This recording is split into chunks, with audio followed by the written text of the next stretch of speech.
Ladies and gentlemen, one thing, I always knew this opioid plague was far worse than anything they were telling us. First of all, when the CDC publishes numbers, they only base it on 22 states, but they put that number out annually as if it covers the entire country.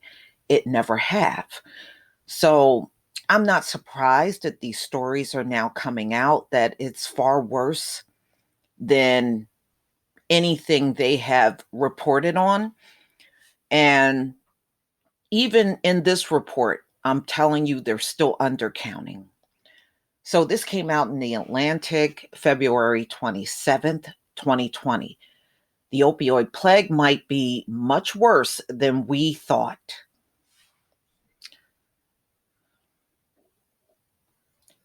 It can be hard to comprehend the true scope of something as disastrous as the opioid plague.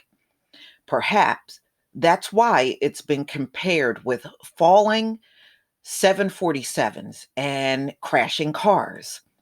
But in fact, knowing exactly how many people have perished is crucial to stopping the deaths, which they're not going to be able to do.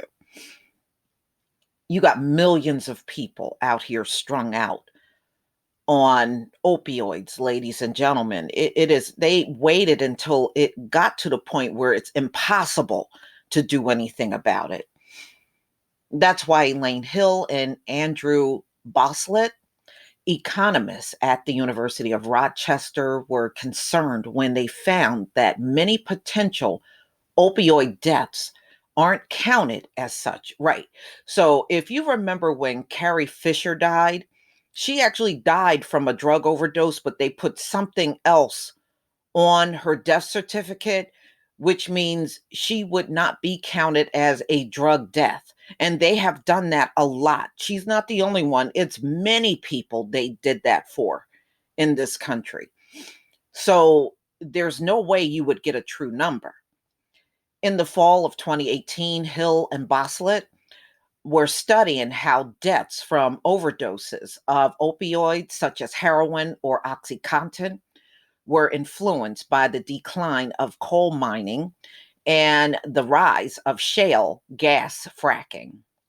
But when they began looking at death records of Americans who had died of drug overdoses, they noticed in more than 20% of the cases, the record said the type of drug could not be specified, perhaps because an autopsy had not been performed. In other words, the person had died of a drug overdose, but the death record didn't say which drug. How convenient. It's all to cause confusion so that nobody will be able to get to the truth. That's how they do many things in this society. Hill and Boslett realized that such a high rate of unknowns wouldn't work for the phenomena they were trying to study. Our lab wants to make as strong of a claim as possible, given evidence that maybe an economic shock had an effect on drug overdose rates. Boslett said, "We want to know that the estimates we're using on local drug overdose rates are correct or as correct as possible." So the researchers set out to try to determine the real causes behind those unspecified drug overdoses. So, ladies and gentlemen, of course, they're going to uncover things that we never heard so far, but in my opinion, it's still an undercount. Okay. In the process, they uncovered something unsettling about how deaths are tracked in the US. The way that a given county investigate deaths matter, and it could be dramatically shifting our nationwide estimates of the number of people who have died of everything, including opioids, childbirth, and the new coronavirus. He'll work with Boslett and a doctorate candidate, Alina Denham, who came up, who come up with a model to estimate how many of those unspecified drug overdoses were caused by opioids. To do it, they set aside some of the death records in which the type of drug was known and created a model that would predict the drug, given other things were known about that person: the county they lived in, their sex, where did they die, um, where they died, and other health conditions that contributed to the person's death, and so on. For opioid deaths, that meant factoring in whether the person had other characteristics typically associated with opioid overdose. Sorry about that. Loretta just kind of creeped up on me when I was doing this. For opioid deaths, that meant factoring in whether the person had other characteristics typically associated with opioid overdose, such as being addicted to opioids or having chronic pain. By applying the model to the unspecified overdose deaths, they were able to predict that 72% of those were actually from opioids. In fact, they estimate in a new study in the journal Addiction, there were more than 99,000 additional opioid deaths from 1999 to 2016. That's huge. That's huge. Y'all buried 99,000 deaths? Wow. Then had been previously documented, raising the national death toll by about 28% to 453,300. What's more, the discrepancies varied widely by state. In Alabama, Mississippi, Pennsylvania, Louisiana, and Indiana, Hill and her team estimated that the number of deaths from opioid overdose was actually double the previous estimates. Wow. Wow. I knew these states were underreporting. So that just go to show you the ones that reported to the CDC, they were underreporting, y'all. They were underreporting the whole time.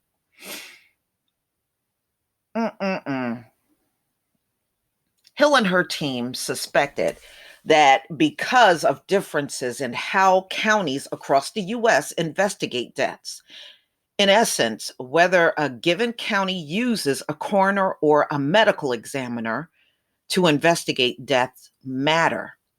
Medical examiners are doctors, especially trained in pathology and forensics, but coroners can be general practitioners or even lay people with no medical training.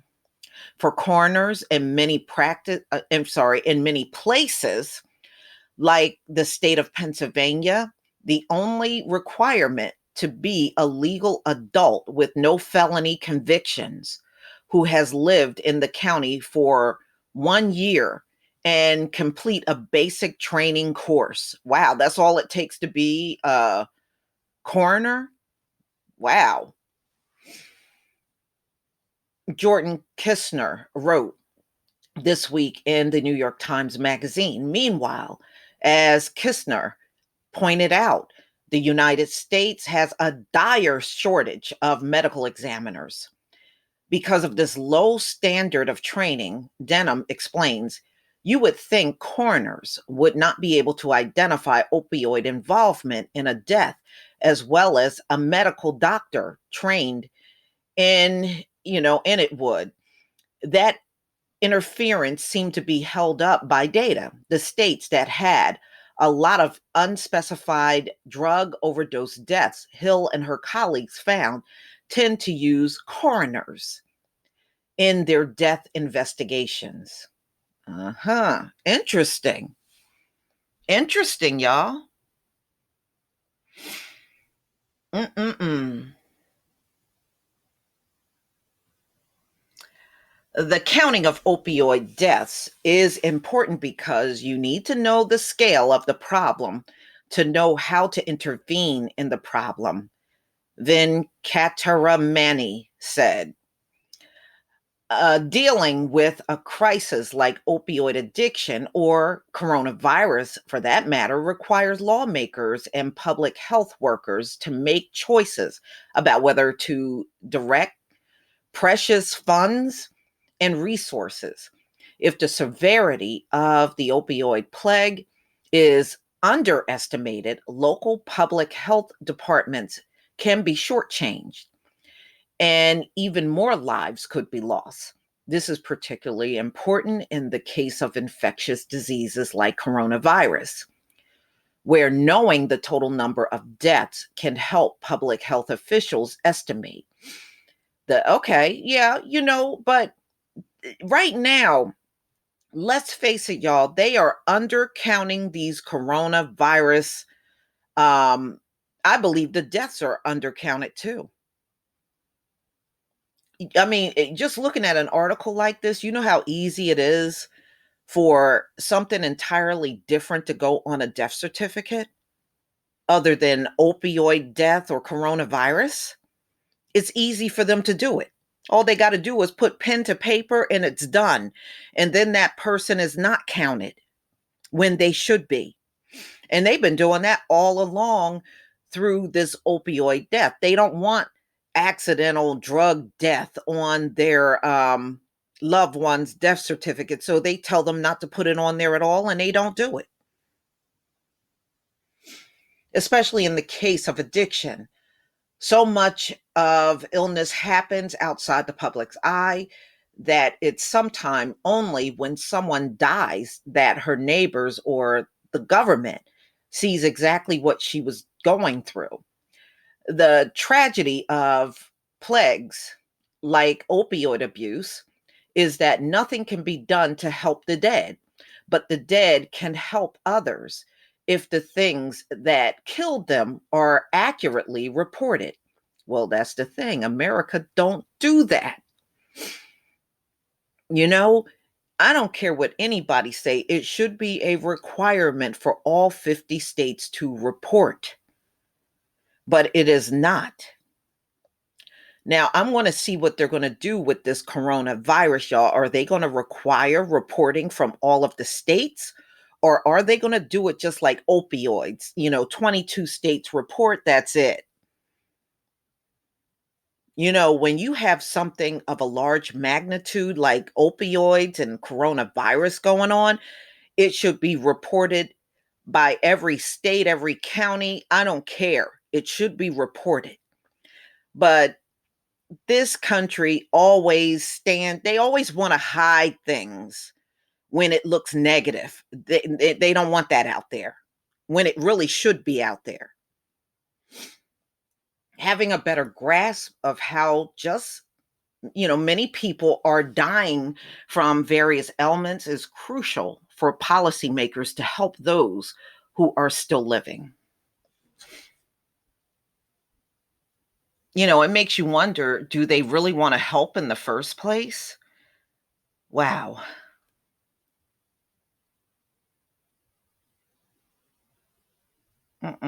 That's a huge difference. They undercounted their estimating. That's just an estimate. 99,000 additional deaths between 1999 and 2016. That's huge. But y'all, please tell me what you think. Please leave your comment and subscribe. Don't forget to hit on the notification bell, and I'll see you on the next video. Peace, family.